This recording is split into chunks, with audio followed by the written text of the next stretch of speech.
miti lakkoofsa tokko barreeffadhe ol gashuu didan isaan maal barbaadaa jiru ijoollettiin sadanuun isaanii kunoo jechuudha isa warannee qabnaaniin viidiyoon isaanii illee deemaa jira jechuudha miidiyaa kana kaleessa yeroo isaan ammoo arrabsanii deemaa tureniin eeggadda kana yeroo isaan abdii arrabsanii illee deemaa turen jechuudhaan mucaan geemii taphatamee naan jedhanii waan barbaade taphachuu danda'a mooni namni ko sammuu isaa bohaarsuu waan barbaade taphachuu danda'a kanaafiyyuu hawwi ati miira keessaa baay'ee viidiyoo sheeraa dhimman qabu ani so lubbu'ani viidiyoo sheeraa dhimman qabu achi fagaara ishee akka isheen bakkeetti qabdu silaa beekamaadhaami hawwi shadhageeffatu isarraa dhimman qabu. Okay, na dhaggeeffatu lubbu waa tokko sitti maati'an. Ati ijoollee sadan kanaaf jettee ijoollee sadan kanaaf jettee sirraa dhawwan yookaan ustaan kana ijoolleen amantaa keenya jaallatan ijoolleen amantaa keenya kabajan sheekotonni illee ijoollee jiraatanii deemaa ijoollee sana dhawwaanii.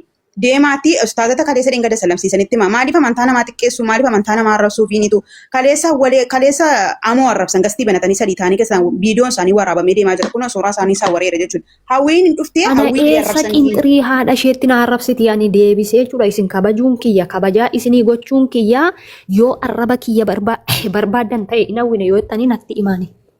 Garbaadhaa bitaman. Nu dhaggeeffadhu naawwi dhaggeeffa nuyi si kabajna si jaallannallee. Akka barbaadetti amantaa musliimaa yoo qeexxilleen mirga guutuu qabdaaniin dhaggeeffadhu sitti nama garuu immoo kan si tuqe ijoollee kanaaniin tokkoffaa dhaggeeffadhuuni ati akka tasaa yookaan fooloo kootiin nufte jedha garuu hangastii sana jechuudhaani natuchi jala jira waan ta'eef. Fooloo irraan qabu fooloo irraan qabu akkamitti akkanarra dhufee hin beeku. Yaa jamaa akkamii jirtu? Jirra. Fagaara haadha isheetii kanaati ana hawwina xuqumoo ana hawwina lubbu miira keessaa bahee na harreen barisiluma kabajan feetuuni. Hawwi birraa lubbu miira keessaa bahee dhaabbame. Miira keessaa bahee hawwi shaamati miira keessaa bahee. Arrabsaatti amma saatii meeqa na arrabsaatti argeera hawwi na dhaggeeffadhu lubbu isaa argeera. Haadha isheetti na beetti na arrabsiti anaan eessatti na beetti anaan. Hawwi namni tokko biyya musliima bakka hin buune beektaa miti.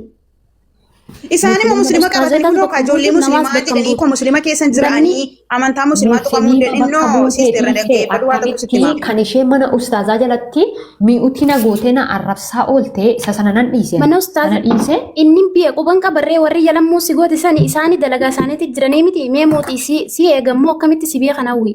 Ustaazota bakka buutu haadha abbaa fi kabajuutu. Isheetti haadha kiyya beetti dhaggeeffadhu hawwi jechuudha Maariyaamii kan jedhamu. Hawwi dhaggeeffadhu kaalubbu. Dhaggeeffadhu fagaara ishee waraabdee ergitee Softu qoy mee hawwiina dubbattee faayyaa dhabdee dhiistu jira naasanii dhiismee aartee gaafa abbaa barbaadde arrabsitee dhiiftuuti hawwiin yeroos caraasii galattu.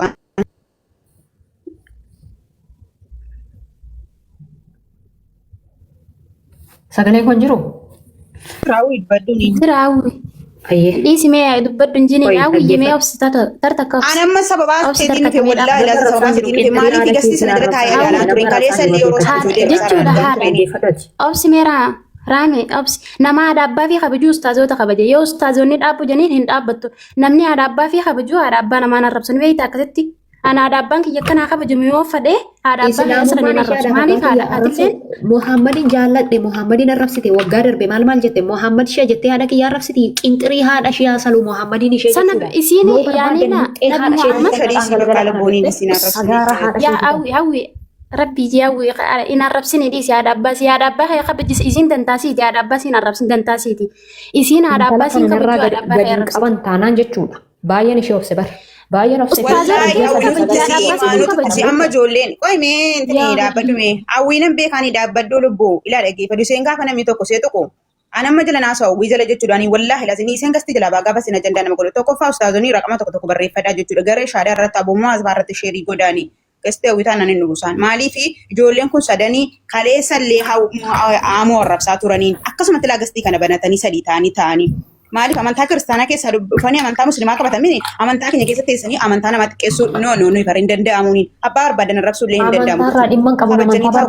Nabiyyi keessa ni jaallattu mini nabiyyi keenya nu jaallattu akka hawwiin nabiyyi arrabsitu hin godinaani maa ibdi fisanii fettee mucayyoon nabiyyi arrabsitiifiin maaliif akka abbaan barbaade nabiyyi keenya afaan niqataaniin maal jechuudha ijoollee musliimaa taa yaada ilaalame amma isaan hawwii arrabsan jalatti hawwiin nuftee amma nabiyyi arrabsiti maal jechuudha gaafuu yaada ilaalaanii kaleessa amoo arrabsaa turan hawwaleen har'a gastii banatee ijoollee musliimaa garee shaadaa amoo xiqqeessan amoo haamilee isaa cabsan jedhee viidiyoo akkas harkarra kaa'ee jechuudha irratti haasaa ture maanni hojjecha akkasiin jedhamaanii ijoollee kana sadan jechuudha viidiyoon isaanii deemaa jiranii waraabame har'a immoo hawwii arrabsanii isheen immoo dhuftee kun ustaaza illee kanaaf yana salaatiin jedhe ani saduu jarraba sadiinuu deemtata amantaa islaamaatti dhufan yoo amantaa islaamaatti dhufan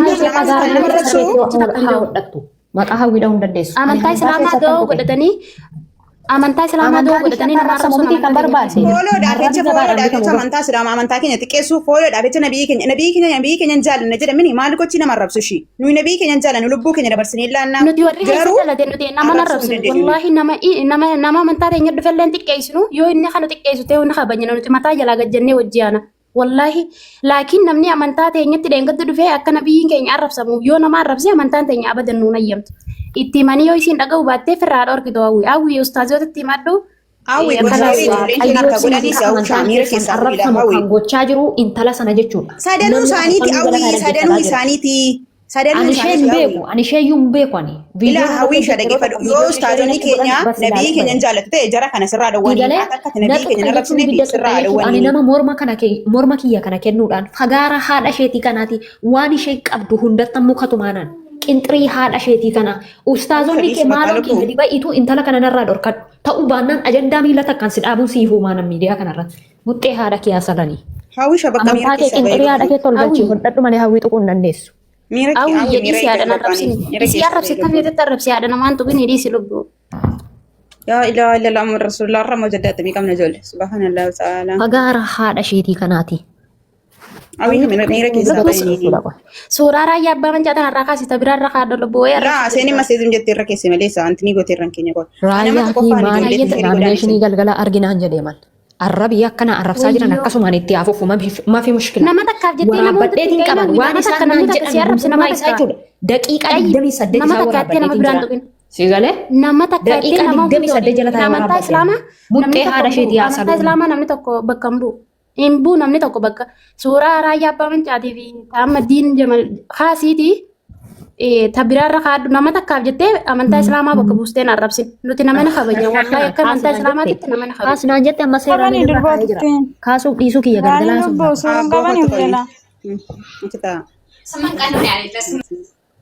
Agaara haadha keetii kanaatii qoy sitti fureennaan bar. Itti fureennaan amma ta'uu fidide siluma jechuudha tolan jaallattanis.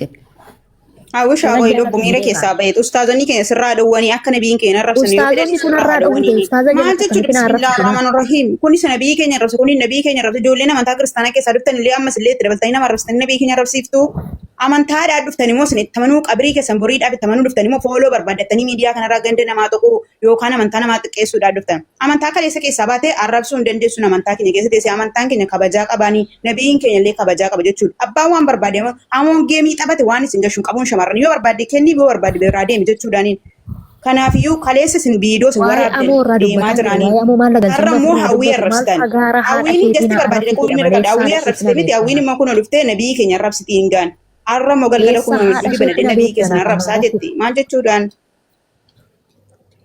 Sallamtee hudduu dhiigaa fagaara ishee jecha sallamte jechuudha naatin libdaallish jechuudha muxxee haadha isheetii dhiira jechuudha. Dubartii dhiira barbaacha fagaara ishee waraabdee hergitee rakkattee dhaqxee sallamte arra ana hawwii eessa haadha isheetti nabeetti gabbaatiin arrabsiti.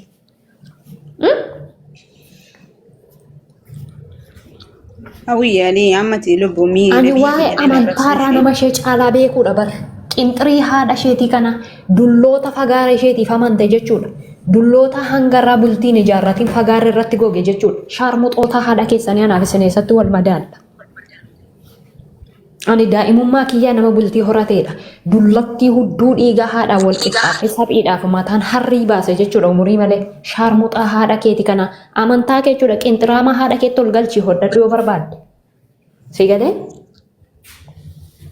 Yoom akka amantaan arrabsamuun barbaade amantaa kunaaf xiqqeessii nan hawwee arraba duraanii sana yaade moo yoo jette moo arrabii gabaarraan bitamu. Tole naatin libdaallesh muxxii haadha kiyyaa sananii. Be careful. Ani isa duraa caalaa baala gadheetiin jira yoo barbaadde.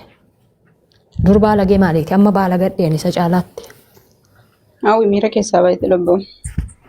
Wallaahi baalagummaan kiyya isaa ammaatu caala isa durii miti bar yoo daangaa dabarte. Si galee? Miira keessaa baay'ee namatti. Ani waan isheen nan jaaladha maal jettee jechuudha qinxiraamaadha isheetu jaallatte maaliif maqaa kiyya dhoofte lafa qullaa. Kan isheen na xuxxuxuuf akka arrabsamuuf himi. Akka amantaa ishee xiqqeeffamuuf himi kan na xuxxuxxu.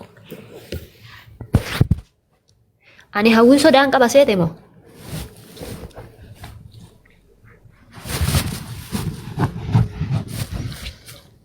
Be careful.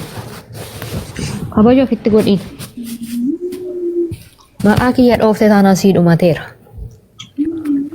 Boo'icha keetti deebitaan. Amma ustaazonni jechuudha ijoollee sana deemaatii dhoowwaan ijoollee kana sadan garee shaadaa irratti waamaa abummaa asbaa irratti waamaatti itti maanii tokkoffaa amantaa namaa keessatti isanii nama arrabsinaanii abbaa waan barbaadetti amanuu mirga guutuu qabaaniin isaan amma hawwii arrabsanii hawwii dhimmoo kun warma nabiyyi keenya arrabsitiin bakkaani. Maaliif miidiyaan kun miidiyaa ittiin amantaa ofii xiqqeessanii nabiyyi ofii ittiin arrabsanii rabbii ofii ittiin arrabsanii fooloo ittiin barbaaddattudha dubartoonni illee dhiirri illee dulloonni mana madaamii keessatti umuriin seerraa deemillee kaleessa amantaa biraa keessaa baatee dhuftee amantaa biraa keessa teessee amantaa kaleessa keessaa baate arrabsuu hin dandeessuun shariyaan keenya nuun iyyamu quraanni keenya nuun iyyamuun eenyuun gaafadhaa kana jechuudha. Warri mee arrabsi jettume illi kiinan qabsiisin habeebii yeroo lama iyyitee dadhabdee dhiiste bara waan takka waan fidduu qabdu ani amantaa kee arrabsuuni anaaf haaraa miti yoo ta'e reefuu tiiktookii banatta natti fakkaata. Sigalee reefuu tiiktookii banatta tiiktookii faaraadha natti fakkaata jechuudha namni tokko namni koomentii barreessitu fagaara haadha keetiitti muka naquun isa durii warri keessanii teessanii koomentiitti barreessitanii harrabsi jetta muka hudduu haadha keessanitti isiniidha kan Sigalee ani muka qinxirii haadha keetiitti amantaa kee haadha kee muka qinxirii keetti naqaaniya. Maal jechuu barbaada ijoollee amantaa musliimaatiin kan arrabsinan amantaa keetiin koo kan isaan achi keessa taa'anii amantaa musliimaa keessa taa'anii hawwii arrabsinan hawwii nama dhuftee amantaa kee arrabsitu maal abbaa keetii koomentiitti barreessitee abbaa kee hidda amantaa kee kaleessa barbaade gasti ergaduu hawwi dhiisii jedhina kana maal fidame yoo narra muka sitti naqee gadi ba'e maal fidame hawwiin kun nama yoo sin gastii kennatan jechuudha nagaraan yaada keessan sanarraa fuutee sinii deebisuudha isa nama sin arrabsitu miin jechuudha jala teessee koomentii barreesse arrabsi jedhin dulloota haadha keessanii jechuudha maal abbaa keessan arrabsi jettuuniin ijoollee kana mini kan arrabse ustaazonni jiru mini ustaazonni irraa dha'uu kaleessa hamoo arrabsan hamoon kun har'a jechuudhaan awwaleen irraa haasa'aa ture maaliif amantaa keenya keessa taa'anii amantaa nama arrabsuuni maaliif nama arrabsuuni hin iyyamu jedhu quraanii keenya sin iyyamuun nama arrabsaa kan jedhu kanaaf immoo ijoolleen musliimaa illee kiristaanii illee ta'e muka udduu haadha keessanitti isinii dhaqan arrabsan jedhin hawwiidhaan yoo barbaade obboleettii keeti miti hawwii maal gootee narsi arrabsan jettee gaafachuu mirga guutuu qabdaanii si seesisti hawwiin jechuudhaan nama yaada keessanii sanarraa fudhatudha malee dhadhabaa akka keessanii miti sharmuuxota haadha keessanii maal abbaa keessan amantaa keenya xiqqeessituuniin yoo namni kabajee sin dhiise bakka maa namarratti alba'uu barbaaddu sin